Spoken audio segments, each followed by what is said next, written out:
नमस्कार, म गायक आनन्द कार्की। अहिले तपाईहरू हेर्दै हुनुहुन्छ मिनिस्ट्री टेलिभिजन र यो टेलिभिजनलाई तपाईहरूले लाइक, सब्सक्राइब र सेयर गर्न नबिर्सिनुहोला। Thank you. नमस्कार, जय मसीह आदरणीय दर्शकवृन्द, मिनिस्ट्री टेलिभिजनमा तपाईहरू सबैलाई हार्दिक स्वागत छ। आजको यस कार्यक्रममा हामी नेपाली इसाई समुदायसँग सम्बन्धित समसामयिक विषयमा कुराकानी गर्न गइरहेका छौँ। आज हाम्रो स्टुडियोमा हुनुहुन्छ एकजना कुशल वक्ता, कुशल लिडर र एउटा असल शिक्षक श्री शिवहरी भट्टराई। यहाँलाई कार्यक्रममा हार्दिक स्वागत छ। धन्यवाद। जय मसीह। शिवहरीजी, आज के गर्दै हुनुहुन्छ? म त पुरा समय प्रभुको सेवाकै गर्नलाई जीवन अर्पण गरेको मान्छे। म पुरा समय सेवामा छु। म मण्डली स्थापना गर्ने, चेलापन बनाउने र मण्डलीको वृद्धि विकासमा मैले आफ्नो तन मन धन दिएर लागि परेको छु। चेला बनाउने भनिहाल्नु भयो सुरुमै। हजुर। चेला र विश्वासीमा के फरक छ? चेला र विश्वासीमा धेरै फरक छ। तपाईँले नयाँ करार पढ्नुभयो भने नयाँ करारमा चेलालाई ग्रिक भाषामा माथेटेस भन्ने शब्द प्रयोग गरिएको छ। यो शब्द नयाँ करार बाइबलमा 269 पटक लेखेको छ। तर नयाँ करारमा विश्वासी भन्ने शब्द जम्मा 7 पटक प्रयोग गरिएको छ। अनि नयाँ करारको लक्ष्य र जोड चाहिँ चेला बनाउनेमै हो। मण्डलीलाई हामीले बलियो बनाउन चाहन्छौँ, यसलाई ख्रिस्टमा जरा गाडेको बनाउन चाहन्छौँ भने मण्डलीमा चेलापनको काम गर्नै पर्छ। मण्डलीमा रहेका विश्वासीलाई नै चेला बनाउने होइन त? मण्डलीमा भएकै विश्वासीलाई येशूको चेला बनाउने। हामी के गर्छौँ भन्दा उनीहरूलाई विश्वासी बनाउँदा चर्चको लिडरहरूलाई सजिलो हुन्छ, किनभने उनीहरू आज्ञाकारी हुन्छन्, बाइबल र भजन लिएर सङ्गतिमा आउँछन्, दशांश र भेटी चढाउँछन्। अनि त्यसबाट चाहिँ पास्टरलाई पनि केही तलब होला अथवा अरू लिडरहरूलाई पनि केही होला, होइन? तर चाहिँ उनीहरूलाई चेला बनाउँदाखेरि चाहिँ उनीहरू पनि हामी जस्तै सक्षम भएर प्रभुको सेवाकै गर्न तम्सिन्छन्। अनि त्यसले कतिजनालाई चाहिँ अलिकति थ्रेट हुन्छ कि भन्ने देखेर पनि मान्छे डराउँछ। तर वास्तवमा हामी त्यसै त डराउनु पर्दैन। धेरै मान्छेले प्रभुको काम गरे त के बिग्रियो? धेरै मान्छेले प्रभु येशूको काम गर्छ, प्रभु येशूमा समर्पित भएर हिँड्छ, त्यो त झन् राम्रो हो। त्यसकारण त्यसलाई हामीले चाहिँ कुनै प्रकारको चाहिँ प्रतिस्पर्धाको रूपमा पनि लिनु हुँदैन। त्यो मण्डलीको चाहिँ नियमित कार्य हो, सुसमाचार सुनाउने, चेला बनाउने। नयाँ करारका मण्डलीमा चाहिँ तपाईँले यो देख्नुहुन्छ, सुरुको मण्डलीमा चाहिँ प्रेरितहरूले पनि चेला बनाउने र प्रचार गर्ने कामलाई चाहिँ निरन्तर कायम राखेका थिए अनि सङ्गति गर्नु। प्रसङ्ग अलिकति अब भिन्नै। तपाईँ लामो समयसम्म नेपाल राष्ट्रिय मण्डली सङ्गतिमा सचिवको रूपमा पनि काम गर्नुभयो। तपाईँ त्यहाँ सचिव हुँदाखेरि तपाईँले के कस्तो योगदान पुर्याउन सक्नुभयो नेपाल राष्ट्रिय मण्डली सङ्गतिलाई? नेपाल राष्ट्रिय मण्डली सङ्गतिको म निर्वाचित सचिव भएर लगभग 5 वर्ष काम गरेँ। निर्वाचित सचिव भएर केन्द्रीय सचिव।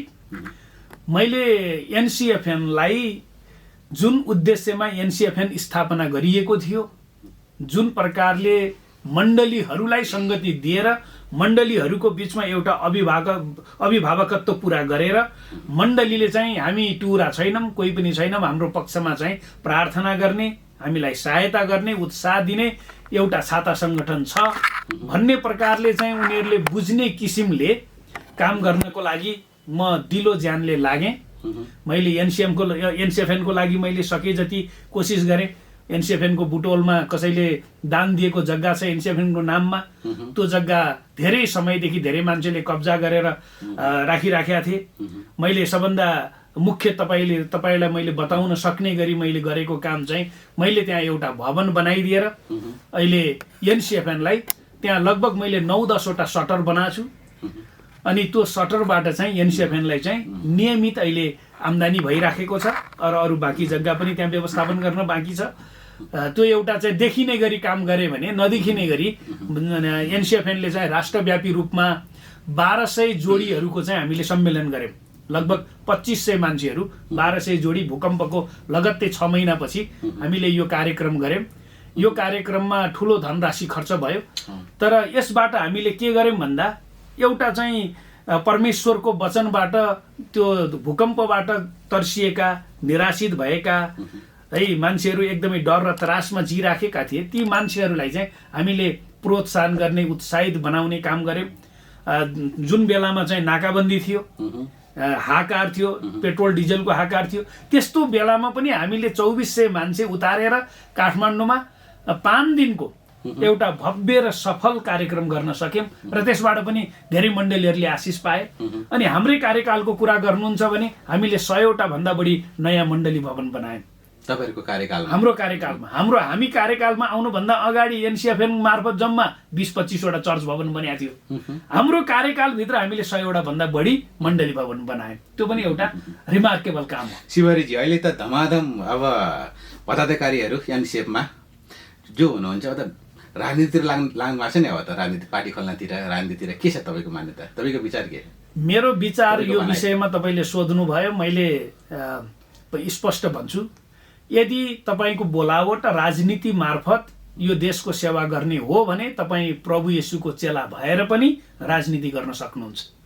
तपाईँको बोलावट मण्डलीमा वेदीको सेवा गर्ने हो, पुरा समय सेवा गर्ने हो, मण्डलीलाई, परमेश्वरको मण्डलीलाई व्यवस्थित प्रकारले मानिसलाई आशिषमय हुने गरी, देशमा आशिष दिने गरी तपाईँले सेवा गर्ने तपाईँको बोलावट छ भने त्यसमा तपाईँ लाग्न सक्नुहुन्छ। तर तपाईँ सेवाकाई पनि गर्ने अनि त्यहाँबाट चाहिँ राजनीति पनि गर्ने, यो दुईटैलाई तपाईँले मिक्सअप गरेर तपाईँ त्यसरी हिँड्न सक्नुहुन्न।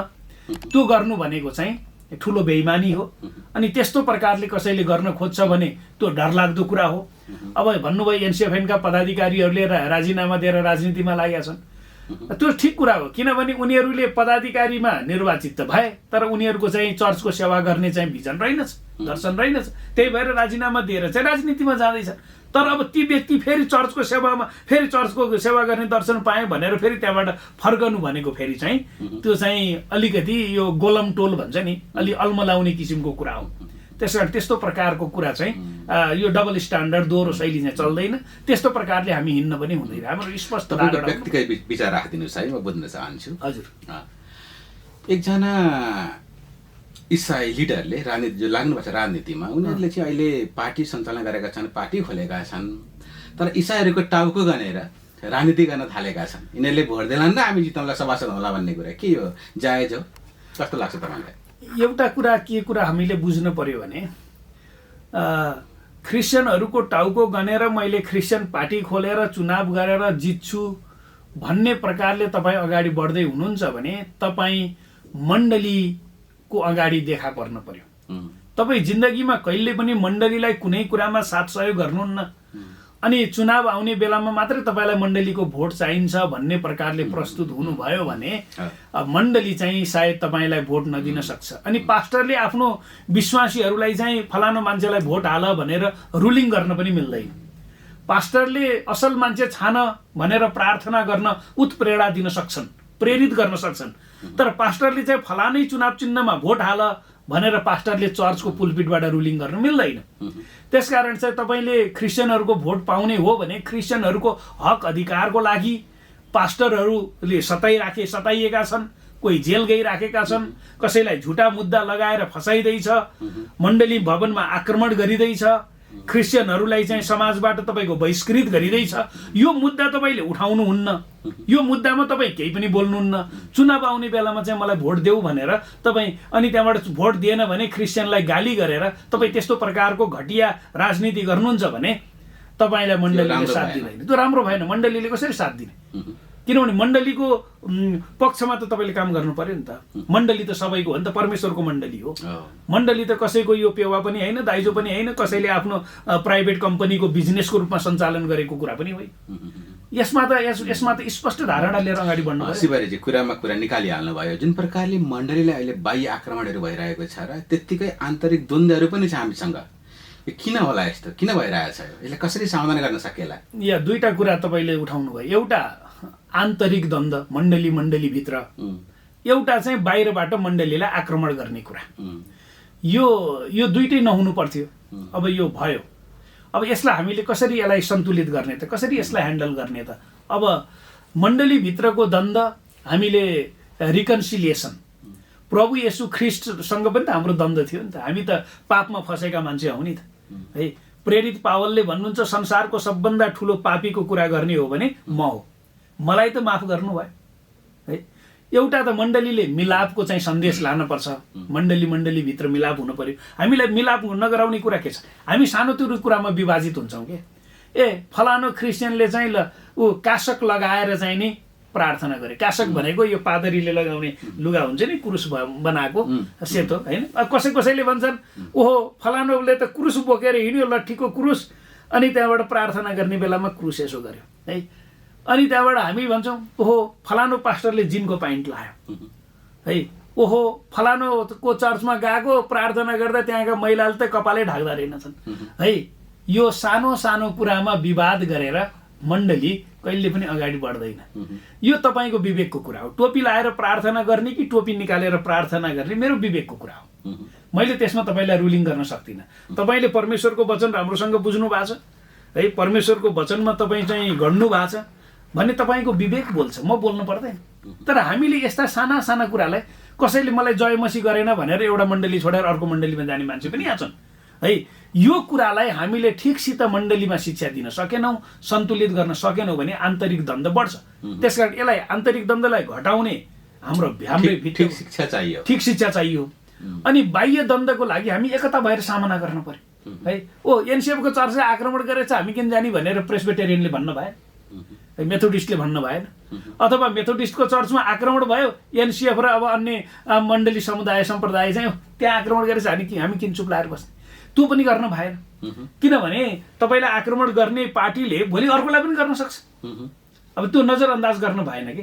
त्यसकारण हामीले बाह्य शक्तिसँग हामीले सामना गर्दा क्रिस्चियनहरू चाहिँ एकतामा छन्, क्रिस्चियनहरूलाई छुन हुँदैन, क्रिस्चियनहरू परमेश्वरका मान्छेहरू हुन्, यिनीहरूको पक्षबाट परमेश्वर लड्नुहुन्छ भन्ने कुरा हामीले प्रदर्शन गर्ने गरी एकता देखाउनु पर्यो।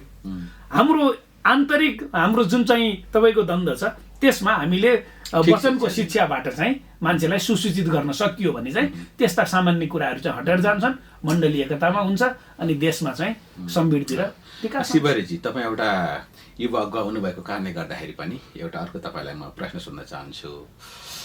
हामी यो साङ्गठनिक रूपमा कसरी हामी एक हुन सकौँला? के कस्ता गृह कार्यहरू गर्न सक्छौँ हामीले हाम्रो इसाई समुदायभित्र? कस्तो लाग्छ तपाईँलाई? हामी एक हुनै पर्छ, तर एक हुनको लागि तपाईँले गृह कार्यको कुरा गर्नुभयो।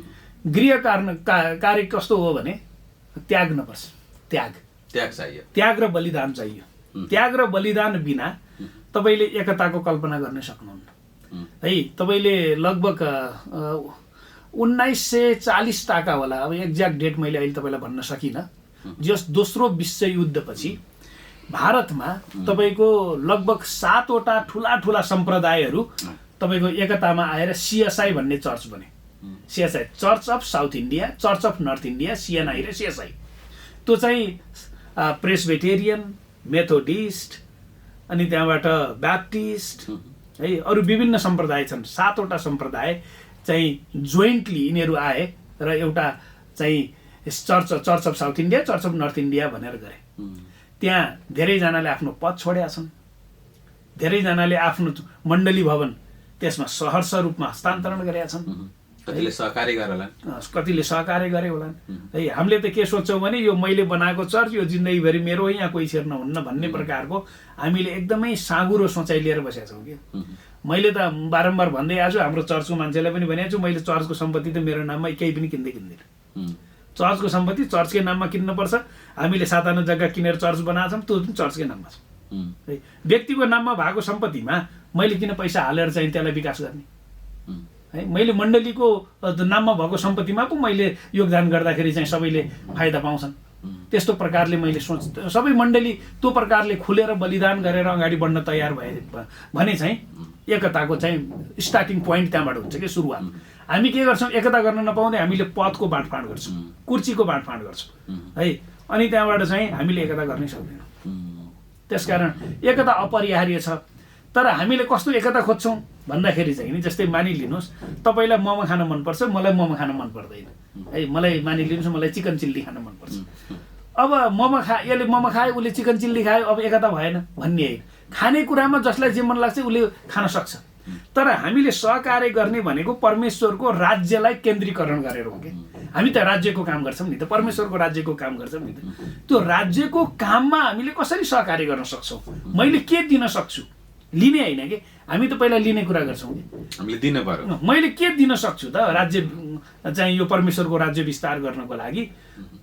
त्यो प्रकारले हामीले सोच्न सक्यौँ, नेपालका मण्डलीले त्यो प्रकारले सोच्न थाले भने एकता चाहिँ 100% सम्भव छ। सम्भव नहुने कुरै छैन। सरकारले आज इसाई समुदायलाई केवल एउटा धर्म परिवर्तन गराउने एउटा समुदायको रूपमा मात्रै हेर्ने गर्छ र चिनेको छ र त्यस्तै व्यवहार गर्छ, त्यही अनुरूपको यहाँको मान्यता के हो? या नेपाल सरकारको चाहिँ मण्डलीप्रति अलिकति साँगुरो दृष्टिकोण छ। के हिसाबले छ भने हुन त तपाईँको यो व्यक्तिगत स्वतन्त्रताको कुरो हो है। कसले कुन धर्म मान्ने, धर्म भनेको नितान्त व्यक्तिगत कुरा हो है। मैले मान्ने धर्मसँग तुलना गरेर मसँग सरकारले व्यवहार गर्छ भने त्यो सरकार चाहिँ पक्षपाती सरकार, त्यो सरकार चाहिँ नागरिकको पक्षमा छैन है। मान्छेले जे पनि धर्म मान्न सक्छ नि त। म क्रिस्चियन भयो भन्दैमा देशभरिका सबै त क्रिस्चियन हुन्, कोही हिन्दू होला, कोही तपाईँको चाहिँ नि यो जनावरको आराधना गर्ने एनिमिस्ट होला, कोही मूर्ति पूजकहरू होलान्, कोही बुद्धिस्टहरू होलान्, कोही नास्तिक होला, कोही मुसलमान होलान् होइन, कोही प्रकृति पूजक होलान् है। तर उनीहरूको यो व्यक्तिगत कुरालाई सरकारले चाहिँ लिएर चाहिँ त्यो प्रकारले व्यवहार गर्ने, पूर्वाग्रही हुने है, क्रिस्चियनहरूप्रति चाहिँ सहनशील नहुने है, त्यस्तो प्रकारको व्यवहार त यो सरकारको कमजोरी हो है। हाम्रो पनि कमजोरी हुनसक्छ, किनभने कतिपटक हामीले जबरजस्ती मान्छेलाई गर्न खोज्छौँ कि। जस्तै तपाईँलाई तिर्खै लाग्छ होइन, तर तपाईँलाई मैले जबरजस्ती सुसमाचारको पानी पियाउन खोजेँ भने त्यो चाहिँ गलत हो है। हामीले के गर्छौँ, एउटा मान्छेलाई सुसमाचार सुन्नै मन छैन, तर हामीले के गर्छौँ, चर्चका अगुवाहरू सबै गएर उसको मुख फट्टाएर पास्टरले त्यहाँबाट पानी हालिदिएर उसलाई पानी खुवाउन खोज्छौँ कि। उसको शरीरले पानी खानै मागेको छैन कि, उसलाई तिर्खै लागेको छैन कि। अब त्यो तिर्खा नलागेको मान्छेलाई हामीले चाहिँ त्यसरी चाहिँ जबरजस्ती गर्ने कुरा पनि छैन कि। त्यसकारण चाहिँ जबरजस्ती गरेर धर्म परिवर्तन पनि हुँदैन, अनि जबरजस्ती गरेर धर्म परिवर्तन गराएको कुरा चाहिँ दिगो पनि हुँदैन। सबै मान्छे तिर्खाएका मान्छे मण्डलीमा आएका छन्। नेपालको मण्डलीमा कस्ता मान्छे आएका छन्, जीवनदेखि हार खाएका है, कुनै बाटो नभेटाएका, सबै तर्फबाट असफल भएका र जीवनको कुनै लक्ष्य प्राप्त नगरेका ती मान्छे मण्डलीमा आएर प्रार्थना गर्दा निको भएछन् र उनीहरूले आफ्नो जीवन समर्पण गरेका छन्। मैले बप्तिस्मा दिने बेलामा मान्छेहरूलाई ग्रहण गराउने बेलामा के सोध्छु, कसैको करकापमा पर्नु भएको छ तपाईँ भनेर सोध्छु। मेरो सबभन्दा पहिलो प्रश्न, तपाईँ कसैको करकापमा परेर आज यो काम गर्न लागेको हो भने म तपाईँलाई यो गराउनेवाला छैन। तपाईँको शुद्ध विवेकले, स्वेच्छाले, खुसी भएर तपाईँ आज प्रभु येशू ख्रीष्टलाई तपाईँले स्वीकार गरेर अगाडि बढ्न तयार हुनुभएको हो भने म गराउँछु। तर कसैको करकापमा होइन बल गरेर अथवा कुनै प्रकारको लोभ लालचमा कसैले तपाईँलाई यहाँ ल्याएर यस्तो गराउनु खोजेको हो भने यो गलत। यहाँको भनाइमा अलिकति, यदि कोही सुसमाचार सुन्न चाहँदैन भने नसुनाउने, नचाहने मान्छेलाई कसरी सुनाउने? कसैले चाहँदैन भने तपाईँले कसरी सुनाउनुहुन्छ? मैले एक दुई ठाउँ कस्तो देखाएको छु भने हाम्रो चर्चमा एकजना दिदी क्रिस्चियन भइन्, उनको श्रीमान क्रिस्चियन होइन, दिदी क्रिस्चियन भइन्। अनि दिदीले के भने, मेरो श्रीमानलाई चाहिँ सुसमाचार सुनाउनु पर्यो गुरुबा जाऊँ भने। मलाई पनि बोलाइन्, हाम्रो चर्चको 3-4जना अगुवा पनि लिएर गएँ। अनि दिदीले भने आज मेरो बुढालाई ग्रहण गराउनुपर्छ गरेँ। मैले बुढालाई सोधेँ, मैले ग्रहण गरिदिएँ। तर उनले भन्छन् होइन गर्नै पर्छ भनेर मैले 4-5जना अगुवालाई लगाएर उनको मुख चाहिँ नि फटाउन लगाएर मैले सुसमाचारको पानी उनको मुखबाट हालिदिँदाखेरि उनले निल्छन् र निल्दैन। उनले त भनेका छन् मैले त ग्रहण गर्न चाहदिनँ, मलाई इच्छै छैन। अब मैले उनलाई कसरी ग्रहण गराउने? अब त्यस्तो मान्छेलाई मैले ग्रहण गराएर पनि त्यो मान्छे प्रभुमा समर्पित होला, विश्वास गर्ला। बाइबलले भन्छ बिना विश्वास परमेश्वरलाई रिझाउनै सकिँदैन। हाम्रो परमेश्वरलाई फूल प्रसाद धूप नैवेद्य चाहिँदैन। मत्तीको आखिरी अध्यायमा प्रभु येशूले चेलाहरूलाई दिनुभएको एउटा आदेश, राज्यको सुसमाचार हरेक मान्छेले सुनाऊ भनेको चाहिँ के भन्न खोज्नु भएको? उहाँले हरेक मान्छेलाई सुनाउने, कसैले सुन्न चाहँदैन भने तपाईँले कसरी सुनाउनुहुन्छ? अनि सुनाउने काम त हाम्रो होला नि होइन? सुनाउने काम हामीले त सुनाउने, ग्रहण गर्ने नगर्ने उसको इच्छाको कुरा। म एउटा तपाईँलाई घटना बताउँछु। केही वर्ष अगाडि 8-10 वर्ष भयो, बुटोलको त्यो पुरानो बस पार्कको छेउमा एउटा होर्डिङ बोर्ड भेटाइयो। होर्डिङ बोर्ड वर्षको 10,000मा चाहिँ अब हामीले जे लेखेर पनि त्यहाँ राख्न पाइने, नगरपालिकालाई 10,000 तिरेपछि हुने त्यो होर्डिङ बोर्ड फ्रीमा है। तर त्यो म्याटर चाहिँ हामीले लेख्न पर्यो। अनि बुटोलको एकजना पास्टरले मलाई भने यो के लेख्ने होला, 10,000 त मैले हाल्छु वर्षको, तर मलाई लेख्ने कुरा दिनुहोस् गुरुबा भने। अनि मैले के भने, प्रभु येशू ख्रीष्टको सुसमाचार, प्रभु येशू ख्रीष्टको सुसमाचार संसारका सबै मानिसले सुन्नुपर्छ र यसले सबै मान्छेलाई मुक्ति दिन्छ। यति मात्रै लेख्नुहोस्, धेरै नलेख्नुहोस्। अनि मान्छेले यो मुक्ति भन्ने शब्द थाहा पाएपछि यो कहाँ पाइन्छ भनेर खोजेर चर्चमा आउँछ।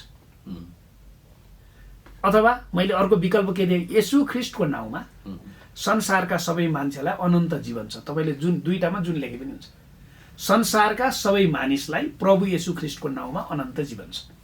अनि यो दोस्रो टाइटल उहाँलाई छोटो पनि लाग्यो अनि ठुलो अक्षरमा लेख्न सक्ने हुनाले हामीले त्यहाँ लेखेर राख्यौँ। अनि चर्चको फोन नम्बर राख्यौँ, सम्पर्कको लागि सम्पर्क फोन नम्बर भनेर। अनि त्यो पास्टरले मलाई फोन गर्दै हुनुहुन्थ्यो, ओहो दिनमा त यो पढेपछि त चाहिँ 100 वटा 200 वटा फोन आउनु थाल्यो भनेर त्यो पास्टरले भन्नु। त्यो सुनाएको हो कि होइन? त्यो सुनाएको हो नि। त्यो मास मिडिया गरेर पनि सुनाउन सकिन्छ कि। सुनाउन व्यक्तिगत रूपमा म तपाईँको घरै गएर तपाईँलाई चाहिँ मैले सुनाउनु पर्छ भन्ने छैन कि।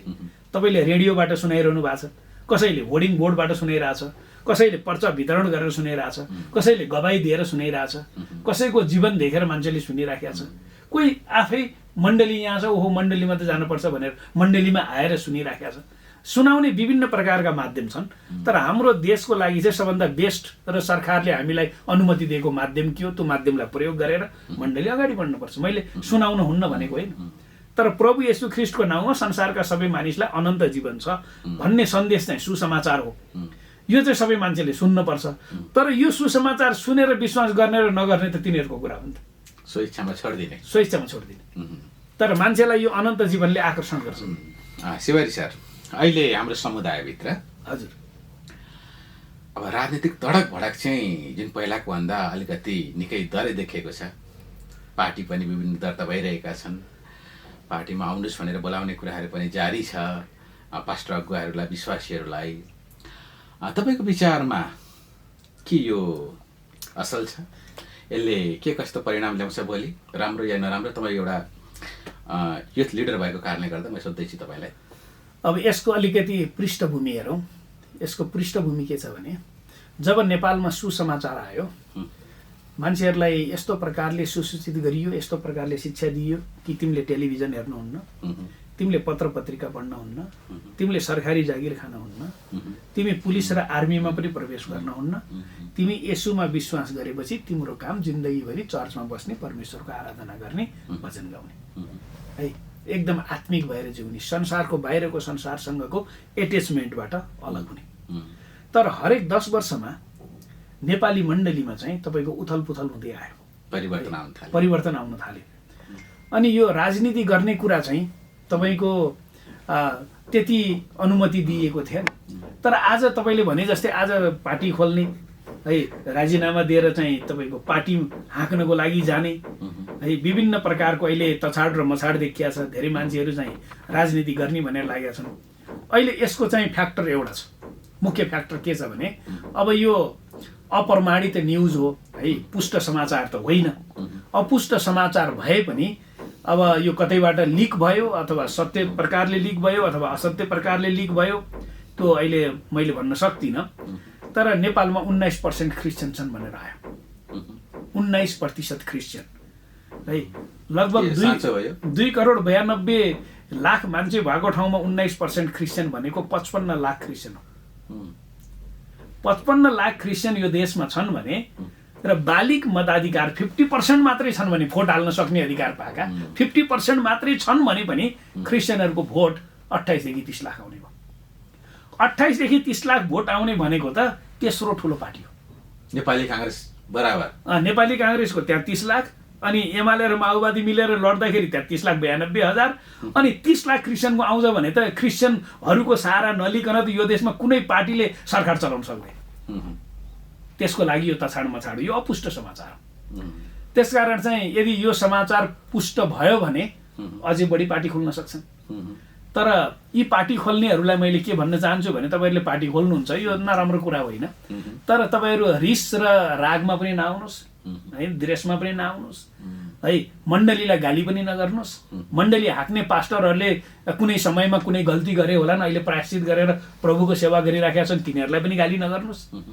तपाईँ क्रिस्चियनहरूको अधिकार सुनिश्चित गर्ने र यो देश नेपाल देशलाई समृद्धि उन्मुख लैजाने र सारा संसारमा नेपाल यस्तो देश जुन क्रिस्चियनहरूले परिवर्तन गरेर आज संसारको टप देश भयो भन्ने प्रकारको सन्देश दिने गरी काम गर्नुभयो भने नेपालका सबै मण्डलीले तपाईँलाई भोट हाल्छन्, नहाले पनि नहाल भने पनि हाल्छन्। यो धर्मको नाममा गरिएको राजनीति भएन र यो, जसले राप्रपाले गरे? तपाईँले धार्मिक एजेन्डा लिने होइन नि त। तपाईँले जस्तै तपाईँले चाहिँ क्रिस्चियन पार्टी अथवा डेमोक्रेटिक क्रिस्चियन होइन, अथवा तपाईँले चाहिँ नि हिन्दू पार्टी होइन, अथवा मुस्लिम पार्टी भनेर तपाईँले गर्ने होइन। तपाईँले कुनै पनि राजनीति दल खोल्नुहुन्छ भने यो विशुद्ध देशको राजकाज चलाउनको लागि योग्य व्यक्ति हामीले मताधिकारको प्रयोग गरेर पठाउने हो। मसी पार्टी भन्दै खोलियो त अब यहाँ के कस्तो? अब यसमा त मेरो अब्जेक्सन छ। यो मसिएको नाम चाहिँ राजनीति पार्टीसँग जोडेर चाहिँ खोल्न हुँदैन थियो है। यो अब करेक्सन गर्न मिल्छ भने मैले साथीहरूलाई करेक्सन गर्न पनि यहीँबाट अनुरोध गर्छु। मैले त यो पार्टीको अध्यक्षलाई भनेर मैले चाहिँ नि उहाँलाई राम्रोसँग चाहिँ यो विषयमा मैले स्पष्ट पारिसकेको छु। एकपटक उहाँ मलाई महासचिव बनिदिनु पर्यो भनेर आउनुभयो। मैले उहाँलाई हात जोडेर भने म यो महासचिव हुनै सक्दिनँ, यो कुनै हालतमा हुनै सक्दिनँ। त्यसकारण चाहिँ तपाईँले अलिकति यसमा अलि सोच विचार गर्नुहोस्, प्रार्थना गर्नुहोस्। हामीले पनि प्रार्थना गर्छौँ। तर तपाईँले जुन प्रकार तपाईँ मिडियामा प्रस्तुत हुनुहुन्छ, जुन प्रकार तपाईँले मण्डलीलाई चाहिँ तपाईँले चाहिँ ऊ गर्नुभएको छ, आरोप लगाउनु भएको छ, पास्टरहरूलाई आरोप लगाउनु भएको छ है। कुनै पास्टरले गल्ती गर्यो होला, तर सबै पास्टरले गरेका छैनन् होइन। गल्ती गर्ने पास्टर पनि सुध्रिएर पश्चाताप गरेर फेरि सेवामा आएर सेवामा लाग्यो होला। तर तपाईँले सबैलाई समेटेर त्यस्तो प्रकारले तपाईँले चाहिँ जनरलाइज गरेर त्यस्तो प्रकारले कुरा गर्न मिल्दैन। एउटा सम्प्रदायलाई समातेर एउटा धर्मको नाममा राजनीति सफल हुँदैन भन्ने कुरा त कमल थापाको राप्रपाले देखाइसक्यो नि, देखाएन र? कमल थापाको राप्रपाले पनि देखायो होइन। यो क्षणिक हुन्छ कि तपाईँले कुनै एउटा पलमा मान्छेको इमोसनलाई क्याच गर्न सक्नुहुन्छ। क्षणिक पनि देखेन त? क्षणिक पनि देखिएन। अहिले त के भएको छ थाहा छ? अहिले क्रिस्चियनहरूलाई त हिन्दूहरूले माया गर्छन् है। मेरो छिमेकीले घर बनाउँदाखेरि उसले चाहिँ त्यो के देवताहरूको फोटो ल्याएर चाहिँ उसको पूजा कोठामा टाँस्यो। अनि मलाई आएर सोधे, सर यसुको पनि फोटो पाइन्छ कि पाइन्न भनेर सोधे, त्यो टाइल टाँसिने ठाउँमा। अनि मैले बजारमा पाइन सक्छ तपाईँले खोज्नु भयो भने। अनि खोजेछ, टेकुमा पाएछ।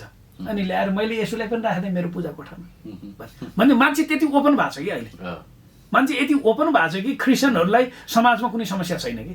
तर समस्या बनाउने चाहिँ राजनीतिक पार्टी हो कि। यो एजेन्डा उचाल्ने, मान्छेलाई उचाल्ने, पछाल्ने, नाना थरी नभएका आरोपहरू लगाउने। क्रिस्चियनहरूले नेपालमा कहाँ गाई काट्छ?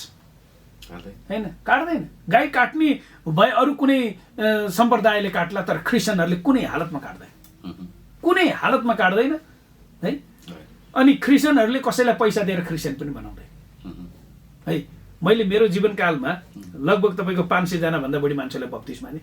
एकजनालाई पनि मैले 1 रुपियाँ दिएको छैन। उल्टो बरु मलाई खाजा खुवाछन्, गुरुबा तपाईँले दुःख गर्नुभयो, खाजा खुवाउनुहोस् भनेर खाछन् है, खाजा खुवाछन्। तर मैले 1 रुपियाँ अहिले मेरो जीवनकालमा कसैलाई मैले दिएको छैन है। मतलब क्रिस्चियन विश्वासमा आउनको लागि, उत्प्रेरणा गर्नको लागि न मैले दिएको छु, न मेरो चर्चले दिएको छ, न मसँग आबद्ध भएका चर्चका अगुवाहरूले दिएको छन्। यो बेकारको आरोप लगाएर समाजलाई बिगार्ने काम मात्रै गरिराखेका छन् क्या। यो किन भन्दाखेरि चाहिँ मान्छेहरूलाई जुदाइदिने, अनि धमिलो पानीमा माछा मार्ने, अनि त्यहाँबाट चाहिँ फाइदा लुट्ने, यस्तो प्रकारको चाहिँ असाम्प्रदायिक तत्त्व है यो देशमा असाम्प्रदायिक तत्त्वले काम गरिराखेका छ। धार्मिक एजेन्डालाई उचालेर मान्छेहरूको बिचमा वितृष्टा, असहिष्णु वातावरण तयार गर्ने है। त्यसैले अब खबरदारी है नि त, हाम्रै इसाई समुदायका नेताहरूलाई पनि खबरदारी हो। नेताहरूलाई हामीले हाम्रो इसाई समुदायका नेताहरूलाई खबरदारी गर्नुपर्छ। तपाईँहरूले के हिन्दूको भोट चाहिँदैन? तपाईँहरूलाई मुसलमानको भोट चाहिँदैन? हामी त सबैसँग, हामीलाई सबैलाई प्रेम गरेर हामी हिँड्ने हो। हामी त परमेश्वर प्रेम गर्ने, परमेश्वरले हामीलाई चुन्नुभएका मान्छेहरू। प्रभुले यसुले सिकाउनु भएको शिक्षा यही हो। शिक्षा उहाँले आफ्नो जीवन दिनुभयो हामीलाई प्रेम गर्न, हामीलाई मुक्ति दिन। उहाँले आफ्नो जीवनको सम्पूर्ण रगत उहाँले कल्वरीको क्रुसमा बगाउनु भयो। उहाँलाई भालाले घोज्दाखेरि उहाँको शरीरबाट रगत र पानी झऱ्यो है। सम्पूर्ण रगत हाम्रो लागि सिद्ध्याउनु भयो। अनि हामी हाम्रो देशलाई प्रेम गर्न सक्दैनौँ, हाम्रो हिन्दू छिमेकीलाई हामीले परमेश्वरको प्रेम देखाउन सक्दैनौँ। शिवहरीजी, मैले बिहान यसो सोचिरहेको थिएँ, विचार गरिरहेको थिएँ, यसो नेपालको यो विकासको क्षेत्रमा क्रिस्चियन सङ्घ संस्था, एनजिओ, आइएनजिओहरूले पुर्याएको योगदान यति ठुलो रहेछ। यिनीहरूले यस्तो विकास, क्रिस्चियन सङ्घ संस्थाले, एनजिओ, आइएनजिओले जस्तो गरेको विकास त मलाई विचार गरेँ अरूले कमै गरेको होला। तर पनि सरकारको दृष्टिमा, नजरमा चाहिँ अनि किन यो हिपिनुको कारण के जस्तो लाग्छ? क्रिस्चियन समुदाय यति ठुलो योगदान दिएर पनि नेपालमा क्रिस्चियन सङ्घ संस्थाहरूले धेरै विकास निर्माणको काम गरे, तर पनि क्रिस्चियनहरू ओझेलमा परे भनेर तपाईँले प्रश्न सोध्नुभयो। हामीले दुईटा कुरा गल्ती गऱ्यौँ। एउटा के गऱ्यौँ भने हामीले चाहिँ मान्छेलाई चाहिँ हाम्रो आइडेन्टिटी नदेखाइकन काम गऱ्यौँ। मतलब हाम्रो पहिचान के हो है, हाम्रो पहिचान देखाउँदाखेरि चाहिँ हामीलाई विरोध गर्छन् कि, हामीलाई कुट्छन् कि, हामीलाई मार्लान् कि है। जस्तै युनाइटेड मिसन टु नेपाललाई ठुलो आरोप छ, यिनीहरूले धर्म परिवर्तन गराउँछन् भनेर। युनाइटेड मिसन टु नेपालले एउटा पनि धर्म परिवर्तन गराउँदैन। अहिले युनाइटेड मिसन टु नेपालको डाइरेक्टर हिन्दू छ है, अनि युनाइटेड मिसन टु नेपाललाई दोष लगाउने। तर युनाइटेड मिसन टु नेपाल त क्रिस्चियनहरूको भेटीले चलेको संस्था हो है, यो भन्न सक्नु पर्थ्यो। अनि यो क्रिस्चियनहरूले नेपाल विकसित होस् भनेर चाहेका छन्। नेपालमा तपाईँको बुटोल पावर कम्पनी युनाइटेड मिसनको पैसाबाट बनेको हो के। सबभन्दा पहिलो पावर हाउस, सबभन्दा पहिलो पावर कम्पनी नेपालमा युनाइटेड मिसन टु नेपालको पैसाले बनिएको छ है। अनि तपाईँको चाहिँ नि धेरै धेरै विकास निर्माणका काम, समाज सेवाका काम धेरै भएको छ। हस्पिटलहरू, पुल, बाटोघाटो, हस्पिटल, पुल, बाटो, बिजुली तपाईँको। अनि बिटिआईमा चाहिँ युनाइटेड मिसनले लगानी गरेर तपाईँको टेक्निसियनहरू उत्पादन गर्थ्यो। कक्षा 8मा विद्यालयहरूबाट विद्यार्थीहरू लगेर, सरकारी विद्यालयबाट लगेर तिनीहरूलाई त्यहाँ पढाएर अनि तिनीहरूलाई एक्सपर्ट बनाउने, तिनीहरूलाई पढाउने पनि अनि तालिम पनि दिने, अनि त्यहाँबाट हातको स्किल र सिप सिकाउने काम पनि धेरै गर्यौँ। यो हामीले गऱ्यौँ, तर हामीले हाम्रो चाहिँ पहिचानलाई चाहिँ लुकायौँ। पहिचानलाई नलुकाइकन गर्नु पर्थ्यो। म क्रिस्चियन भएको कारणले मैले यो काम निस्वार्थ प्रकारले गर्दैछु है। म प्रभु येशू ख्रीष्टलाई विश्वास गर्छु, तपाईँहरूलाई गर्नुहोस् भनेर मैले बाध्यकारी पार्दिनँ। तर यो पैसा जुन मैले ल्याएर यहाँ खर्च गरेर यो विकास निर्माणको काम गर्दैछु, यो परमेश्वरका मान्छेहरूले भेटिदिएको पैसाबाट आएर हामीले गरेको भन्ने प्रकारले हामीले सुसूचित गर्नै सकेनौँ के, गर्नै सकेनौँ। डराए सबै डराए होइन। सेन्ट जेभियर्स तपाईँको सेन्ट मेरिज स्कुलहरू सञ्चालन भए, यिनीहरूले आफ्नो आइडेन्टिटी लुकाएको छ है। क्याथोलिकमा मात्रै सीमित छन् होइन। यो त्यहाँ पढेका मान्छे सबै सचिव भएको छन्, मन्त्रीका छोराछोरी सबै त्यही पढ्छन्। नेपालका जति पनि ठुल्ठुला मान्छे छन्, तपाईँको टप ऱ्याङ्कमा बस्ने, फर्स्ट क्लास, सेकेन्ड क्लास, विशिष्ट श्रेणीका सबका छोराछोरी त्यहाँ पढ्छन्, तर आइडेन्टिटी छैन होइन। क्रिस्चियन स्कुलमा पढेपछि तपाईँको चाहिँ नि त्यो क्रिस्चियन आइडेन्टिटी हामी त क्रिस्चियन भएको कारणले राम्रो पढाइरहेछौँ नि। हामी अरू जस्तो डिसिप्लिन नभए अनुशासनहीन अवस्था यहाँ हुँदैन, यहाँ लापरवाही हुँदैन, यहाँ सबै कुरा एकदम सिस्टमेटिक प्रकारले चल्छ। डिसिप्लिनमा नबस्ने मान्छेलाई हामीले पढाउँदैन होइन। त्यो प्रकारले चाहिँ हाम्रो क्रिस्चियन आइडेन्टिटी प्रकट गर्न पर्ने, तर हामीले लुकाएर राख्यौँ। तर अब चाहिँ हामी खुलेर गर्नुपर्छ कि। मैले के भन्छु, मैले हाम्रो टोलमा खुलेर कसरी गर्ने भन्दा हाम्रो, मैले त एउटा उदाहरण दिन्छु। हामीले केही वर्ष अगाडि मेरो वासस्थानको छेउमा ढल हाल्यौँ। ढल हाल्दा हामीले पैसा उठाउनु पर्यो। पैसा उठाउँदाखेरि 7 लाख रुपियाँ जति चान्चुन उठ्ने भयो। अनि यो पैसा कसले राख्ने भन्ने त्यहाँ क्वेसन उठ्यो। अनि त्यहाँबाट यो पैसा शिवहरि भट्टराईलाई राख्न दिनुपर्छ भनेर मान्छेहरूले आवाज उठाए त्यहाँ, सबैले भने। अनि मैले सोधेँ, तपाईँहरूले किन शिवहरि भट्टराईलाई पैसा राख्न दिने 7 लाख रुपियाँ, अरूलाई राख्न दिए हुन्न भनेर सोधेँ। होइन, तपाईँ क्रिस्चियन, तपाईँले 1 रुपियाँ पनि तलमाथि गर्नुहुन्न, त्यही भएर तपाईँले राख्नु है। कमसेकम मेरो आइडेन्टिटी त्यति त मैले देखाउन सकेँ नि त।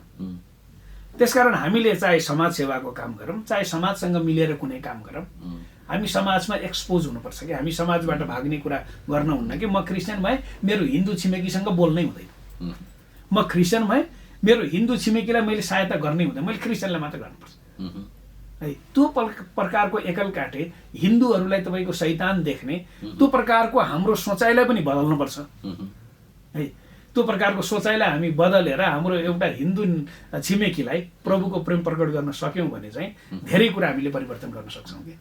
वास्तवमा यो देशमा त अब साँच्चै एउटा असल व्यक्तिको खाँचो छ नि त। यो देशलाई असल व्यक्तिको खाँचो, असल नागरिकको खाँचो छ नि। त्यो थुप्रै असल नागरिक क्रिस्चियन समुदायभित्र छन्, तर बाहिर आउनु पर्यो, बाहिर आउन सकेका छैनौँ हामी। मैले तपाईँलाई बारम्बार भन्छु, हामी चर्चको 4 दिवारमा चाहिँ सारा संसारलाई जितेको कुरा गर्छौँ है। चर्चको 4 दिवारभित्र हाम्रो प्रार्थना हेर्नुहोस् है, हाम्रो चाहिँ प्रचार हेर्नुहोस् है।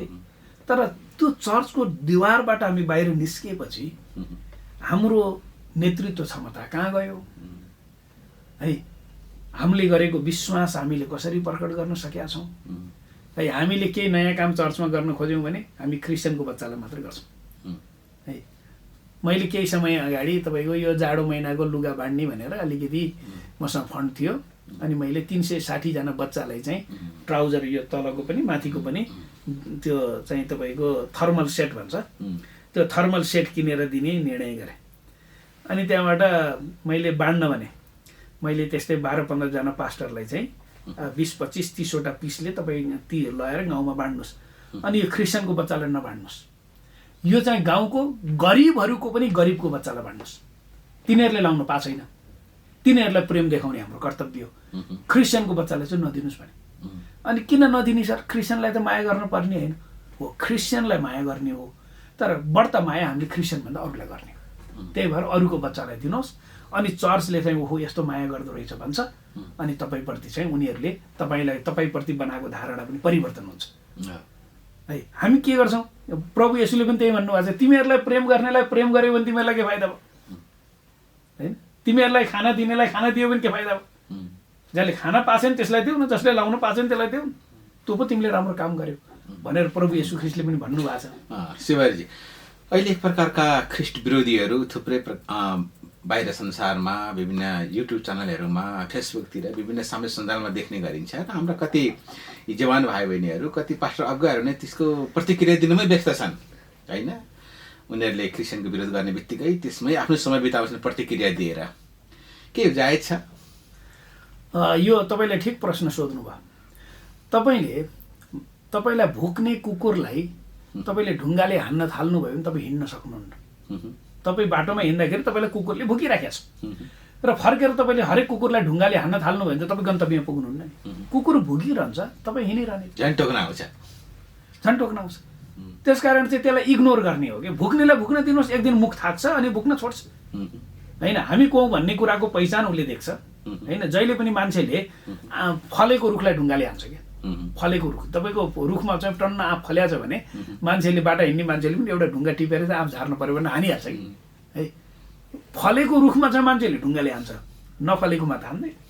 त्यस कारण बुझ्नुहोस् कि तपाईँलाई कसैले चाहिँ नराम्रो कुरा भनेको छ भने तपाईँ फलेको रुख, त्यस कारण परमेश्वरलाई धन्यवाद दिनु पर्यो। त्यस कारण त्यो फललाई हामीले ठिक प्रकारले प्रयोग गरेर परमेश्वरको राज्य विस्तारमा केन्द्रित हुनु पर्यो होइन। हाम्रो देशप्रति हामीले प्रार्थना गर्नु पर्यो होइन। देशलाई विकास गर्ने, देशमा विकृति छ हामी भन्छौँ है, देशमा राजनीति पार्टीहरू खराब भए भन्छौँ, तर हामी चाहिँ कहिले पनि राजनीतिमा चाहिँ हामीले कति पनि योगदान गर्ने कहिले पनि प्रयास गरेनौँ कि। नेपालका इसाईहरू चाहिँ मण्डली विस्तारमा सीमित हुँदै गए। हामीले केही व्यक्तिहरूलाई हामी बिस्तारै यो चर्च को सेवाकाई साथसाथै अथवा कसैले चर्चको सेवाकाई गर्ने, कसैले देश बनाउनेतिर पनि लाग्नुपर्छ भन्ने प्रकारले हामीले त्यो प्रकारले सुसूचित गर्न सकेनौँ है। नेपाल सरकारको जागिरमा प्रवेश गर भनेर पनि हामीले अहिले तपाईँले हेर्नुहोस्, अहिले जति पनि मान्छेले ब्याचलर पास गर्छ गर्ने बित्तिकै एउटा क्रिस्चियन संस्थामा गएर थन्किहाल्छ। ऊ सेकुलरतिर जाँदै जाँदैन, नेपाल सरकारको जागिरतिर जाँदै जाँदैन, लोकसेवातिर आउँदैन, नीति नियम बनाउने ठाउँमा पुग्दैन।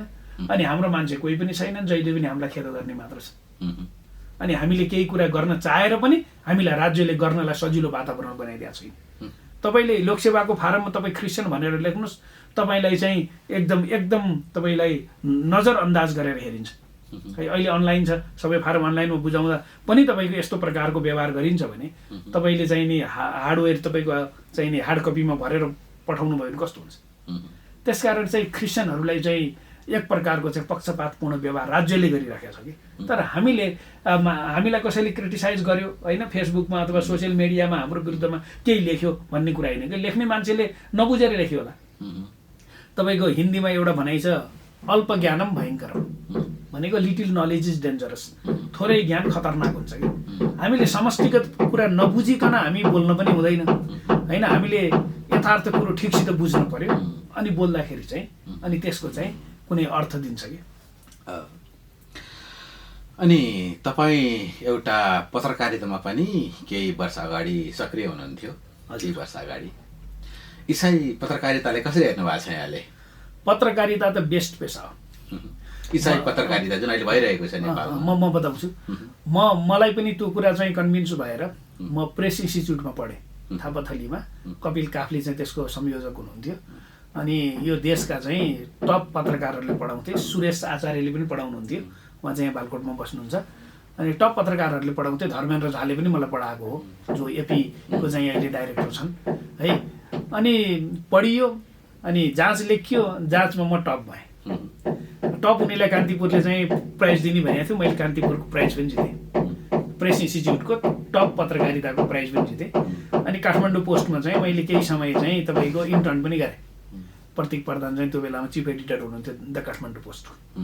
मैले राम्रै गर्छु भनेर अगाडि बढेको थिएँ, पैसा पनि राम्रै प्राप्त हुन्थ्यो होला म पत्रकारितामा दिलो जाने। फेरि एकदम सजिलो पेसा हेर्नुहोस् है, टाइममा जान नपर्ने, सेड्युल दिन्थ्यो, 2-3 बजेतिर अफिस गयो, कहाँ सेड्युल छ होइन, त्यहाँ गयो, अनि त्यहाँबाट न्युज बनायो, न्युज रुम हुन्थ्यो, ल्यायो, न्युज रुममा टाइप गऱ्यो, अनि चिफ एडिटरलाई पठाइदियो गरेर गयो। अब इजी पेसा, तपाईँको चाहिँ टाइम प्रेसर छैन, फ्री है। अनि त्यहाँबाट मैले गरेँ केही समय, 6 महिना गरेँ। त्यसपछि मसँग प्रभु बोल्नु भयो, मैले तँलाई पुरा समय सेवाकाईको लागि चुनेको, यसको लागि तेरो जीवनलाई आवश्यक पर्ने रुपैयाँ पैसाको सप्लाई मैले गर्छु कि, त चिन्तै गर्नु पर्दैन, तँलाई जे जति आवश्यक छ म दिन्छु, तर तँलाई मैले मेरो सेवाको लागि बोलाएको कि, यो पत्रकारिताको लागि भनेर प्रभु मसँग बोलेपछि भोलिपल्टबाट म जानै छोडेँ, राजीनामा। म त्यस्तो प्रकारले सेवाकाई गरेको मान्छे हो कि म पत्रकारिता गर्न पनि सक्थेँ, र म त्यो प्रकारले आक्रामक रूपमा लागेको भए सायद म अहिले पत्रकारितामा एउटा राम्रो स्थान बनाइसकेको। मैले सन् 2004 र 5 को कुरा गर्दैछु तपाईँले, अहिले सन् 2022 भयो भनेको 18 वर्ष अगाडिको कुरा गर्दैछु।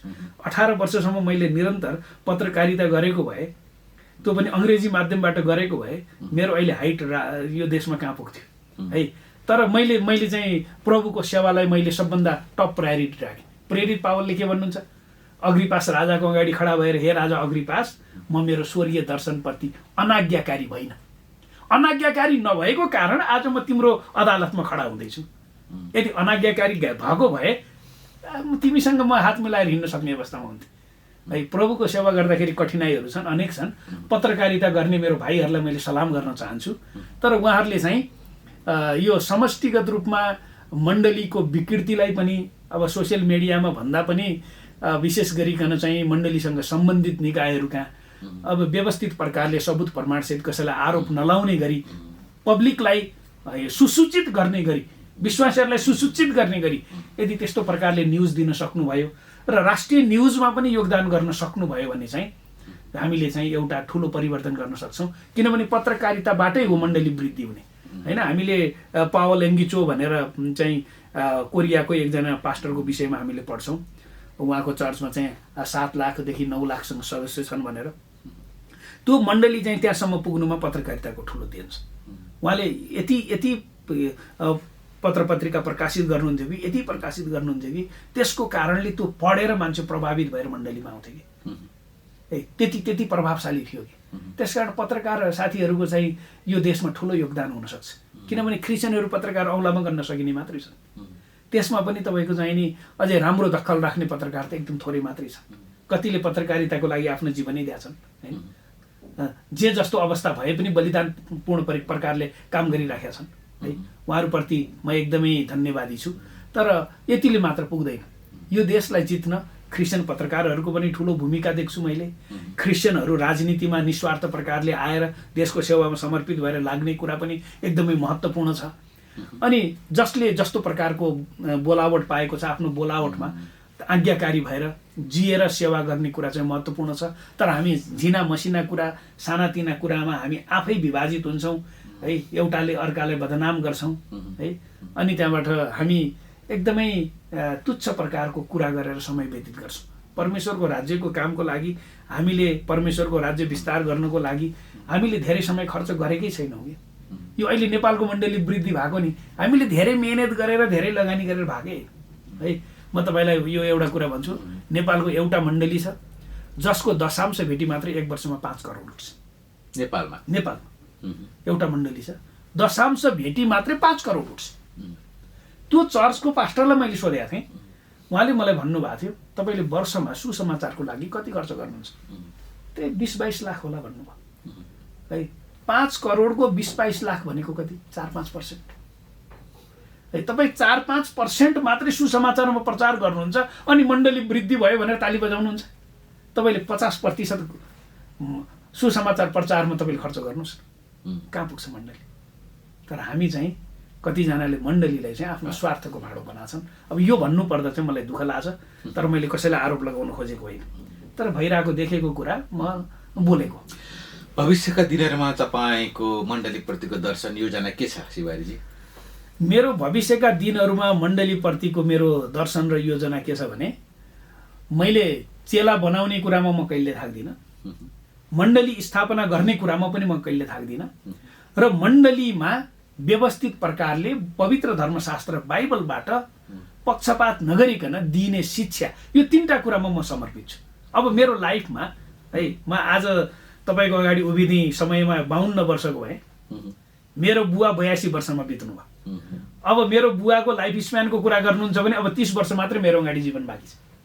त्यहाँ मध्ये पनि आधा उमेर त सुतेर बित्छ होला, आधा पनि सुतेर बित्छ। अब मैले यति काम गरेर मैले चाहिँ प्रभुको घरमा जान पाऊँ भन्ने मेरो प्रार्थना छ। चेलापन, मण्डली स्थापना र मण्डलीलाई चाहिँ व्यवस्थित प्रकारले शिक्षा दिने, यो 3टा कुरा चाहिँ सन्तुलित प्रकारले हामीले लान सक्यौँ भने मण्डलीमा तपाईँले सेवा गर्ने मान्छे पनि पाउनुहुन्छ, राजनीति गर्ने मान्छे पनि पाउनुहुन्छ है, तपाईँले पत्रकारिता गर्ने मान्छे पनि पाउनुहुन्छ, तपाईँले हर प्रकारका मान्छे पाउनुहुन्छ। तर यो 3टा कुरामा नेपालका कति मण्डली र कतिजना पास्टर समर्पित छन्, यो चाहिँ ठुलो प्रश्न। धेरै मण्डली समर्पित छैन यो 3टा कुरामा। हाम्रो ऱ्यान्डमली हाम्रो चर्च वृद्धि भएको छ कि अहिले 19% क्रिस्चियन भन्छ नि, हामीले मेहनतै नगरिकन भएको। तपाईँले रणनीति बनाएर मेहनत गर्नुहोस् न, 38% हुन्छ है। एउटा अपुष्ट समाचारले के भन्छ, हिन्दूको सङ्ख्या 22.5%मा झऱ्यो। यो अपुष्ट समाचार हो। अब पुष्टि पनि हुन सक्ला होइन, तर अब यो अब अपुष्ट समाचार हो। पुष्टि होला, सत्य कुरा बाहिर आएकै छैन, बाहिर आएकै छैन, अब त्यो त हेर्न बाँकी छ। शिवारीजी, मिनिस्ट्री टेलिभिजनमा तपाईँ आएर जुन प्रकारका आफ्ना विचारहरू राखिदिनु भयो, धन्यवाद छ। र अन्त्यमा यो टेलिभिजन हेरेर बस्ने दर्शकहरूलाई के भन्न चाहनुहुन्छ अन्त्यमा? अन्त्यमा यो टेलिभिजन जो जसले हेर्नुहुन्छ, तपाईँ जहाँ जे जस्तो अवस्थामा हुनुहुन्छ, तपाईँले प्रभु येशू ख्रीष्टको सुसमाचार सुन्नुहोस्। तपाईँलाई अब तपाईँ विश्वास गर्न सक्नुहुन्छ, तपाईँको आत्मा कन्भिन्स हुन्छ भने तपाईँले प्रभु येशू ख्रीष्टमा विश्वास गर्नुहोस्। यो कुनै धर्म परिवर्तनको कुरा होइन, यो मन परिवर्तन हो, यो परमेश्वरको राज्यमा जिउने कुरा हो। यो कुनै मान्छे रक्सी खाएर गाँजा खाएर हल्लेको मान्छे छ भने समाजमा ताली बजाउँछ, तर त्यही मान्छे सुध्रियो भने भोलि त्यो मान्छे क्रिस्चियन भयो भनेर त्यसको खेदो खान्छ है। हाम्रो यस्तो प्रकारको समाजमा हामी जिराखेका छौँ। त्यसकारण मान्छेको जीवन ठिक होस्, परिवर्तन होस् र उसले गन्तव्य पाओस् र उसको भविष्य राम्रो होस्, छोराछोरीको राम्रो होस्, परिवारमा शान्ति मेलमिलाप आओस्। अनि यो चाहिँ प्रेम र आशाको सन्देश चाहिँ प्रभु येशू ख्रीष्टमा मात्रै छ, अन्त कहीँ पनि छैन। त्यसकारण यो सन्देशलाई तपाईँले बुझ्न सक्नु भएको होस् र तपाईँको मन र हृदयमा प्रभु येशू ख्रीष्टले बास गर्न सक्नु भएको होस् र तपाईँ उहाँमा सब समर्पित भएर जिउन सक्नु भएको होस्। यही मेरो प्रार्थना र अनुरोध छ। हाम्रो निम्तलाई स्वीकार गरिकन स्टुडियोसम्म आइदिनु भयो, तपाईँलाई धेरै धेरै धन्यवाद छ। तपाईँलाई पनि यो मौका दिनुभएको लागि धेरै धन्यवाद। परमेश्वरले आशिष दिनुभएको होस्। दर्शकवृन्द, आजको कुराकानी हामी यति नै राख्छौँ। फेरि अर्को भागमा भेट्ने बाचा गर्दै बिदा चाहन्छु। नमस्कार, जय मसी। जय मसी।